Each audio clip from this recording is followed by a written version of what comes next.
మొట్టమొదటి విడాకులు తీసుకున్న మహిళ ఎవరో తెలుసా మీకు? ఆవిడే రుక్మాబాయి.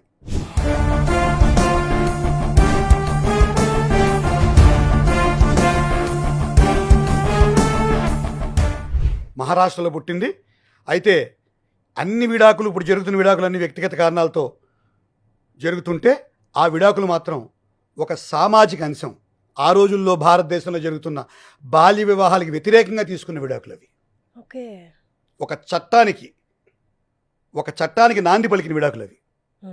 ఆవిడ పేరు రుక్మాబాయి. ఆవిడ 1864లో మహారాష్ట్రలో పుట్టింది.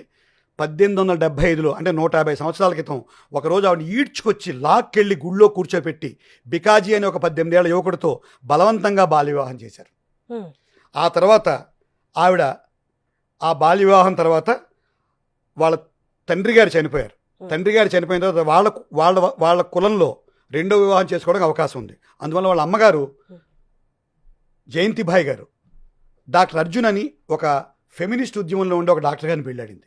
ఆయన రుక్మాబాయికి సపోర్ట్గా వచ్చాడు, చదువుకోమన్నాడు.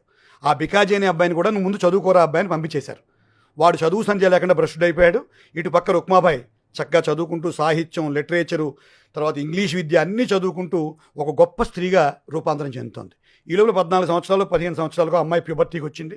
వెంటనే బికాజీ కుటుంబం నుంచి ఇంటికి కాపలానికి పంపించమని ఒత్తిడి మొదలైంది, పెద్ద మనిషి అయ్యాక. అయితే డాక్టర్ అర్జున్కి చిన్నపిల్ల శారీరకంగా మానసికంగా సిద్ధంగా లేదు నా కూతురని పంపడానికి ఆయనకు సుముఖత లేదు. కానీ బికాజీ వాళ్ళ కుటుంబం నుంచి ఒత్తిడి వస్తుంది. సమాజంలో కూడా ఒత్తిడి పెరిగిపోతుంది. అందరూ తిట్టడం మొదలుపెట్టారు. ఇదేంటి పెళ్లి చేసి ఇంట్లో కూర్చోబెట్టుకుంటారా, పిల్లల్ని పంపించరా కాపలానికని. అందువల్ల వాళ్ళు పంపకపోవడం చూసి బికాజీ కుటుంబం నుంచి ఒక లీగల్ నోటీస్ ఇచ్చారు.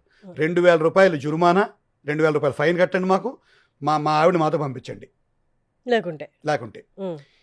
వెంటనే వీళ్ళు కూడా లీగల్ కేసుని ఎదుర్కోవడానికి సిద్ధపడి చక్కటి లాయర్ల ద్వారా ఈ అమ్మాయికి హెల్ప్లెస్ స్టేజ్లో పెళ్లి జరిగింది, బాల్యావస్థలో బాలికగా ఉండగా మానసికంగా అసలు పరిణితి లేని సందర్భంగా పెళ్లి జరిగింది కాబట్టి ఆ పెళ్లి చెల్లదు అని చెప్పి వీళ్ళు లీగల్గా ఒక కేసు వేశారు. సమాజం దుమ్మెత్తిపోసింది. నిజం చెప్పాలంటే డాక్టర్ అర్జున్ని, రుక్మాబాయిని కూడా చంపడానికి కూడా ప్రయత్నాలు జరిగాయి. వ్యతిరేకం, మన సంప్రదాయాలకు వ్యతిరేకం.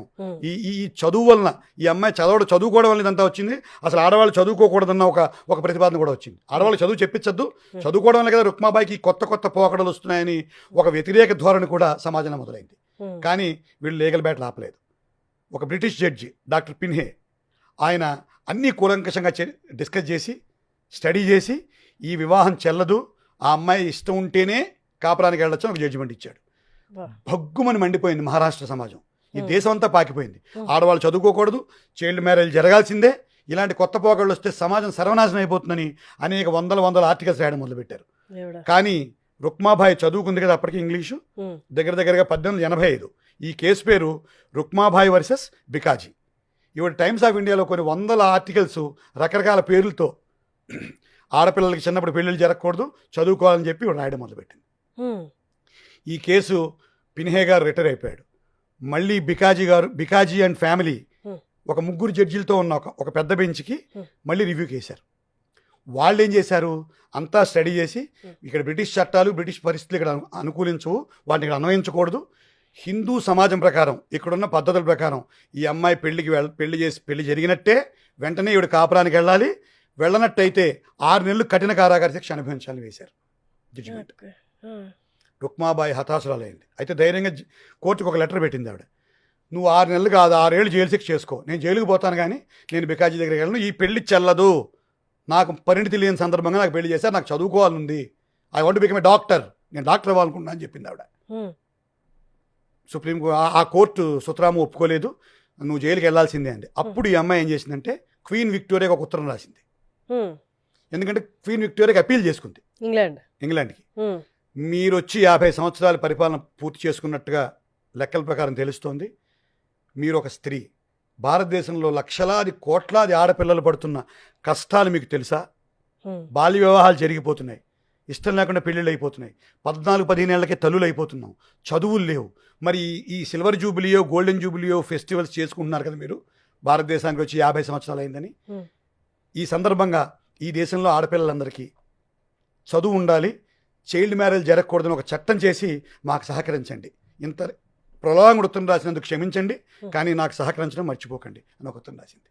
క్వీన్ విక్టోరియా కదిలిపోయి ఆ జడ్జిమెంట్ని పక్కన పెట్టి చైల్డ్ మ్యారేజెస్ని రద్దు చేస్తూ, ఈ అమ్మాయి పెళ్లిని కూడా రద్దు చేస్తూ, బికాజీని ఇంక ఈ విషయంలో ప్రెషర్ చేయడానికి వీల్లేదని ఒక ఆర్డర్ పాస్ చేసింది ఆవిడ. అయితే అక్కడితో ఈ పోరాటం ఆగిపోలేదు. క్వీన్ విక్టోరియా చెప్పిన ఈ ఆదేశాల మేరకు, ఈ సూచనల మేరకు 1891లో ఒక అద్భుతమైన చట్టం వచ్చింది. 1891 చైల్డ్ మ్యారేజ్ యాక్ట్ అని ఒక చట్టం వచ్చింది. Conjugal rights and child marriage act ఒక చట్టం వచ్చింది. ఈ చట్టం ద్వారా భారతదేశంలో ఆడపిల్లల పెళ్లి అప్పుడు 10 సంవత్సరాలు చేసేయచ్చు కన్సెంట్ ఉంటే. దాన్ని 14కి మార్చారు.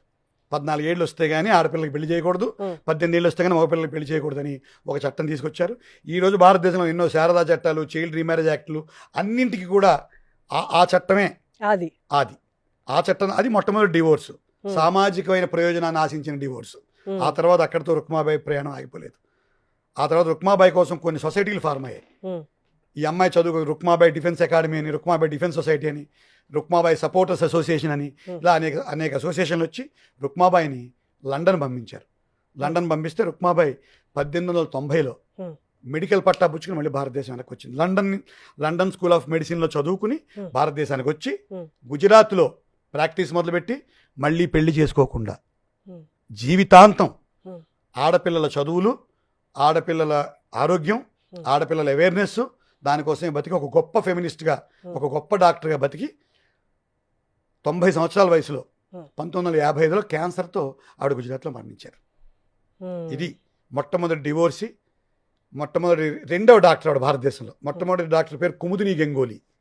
ఈవిడ రెండవ మెడికల్ ప్రాక్టీషనర్ ఇండియాలో ఆడవాళ్ళలో. అలా చరిత్ర సృష్టించి 90 సంవత్సరాల వయసులో క్యాన్సర్తో చనిపోయింది. ఈరోజు జాతి అంతా గుర్తుపెట్టుకోవాలి, ముకుళిత హస్తాలతో ఆవిడ జోడించాలి.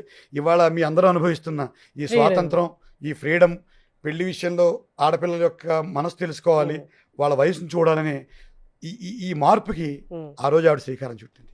నమస్కారం. Thank you.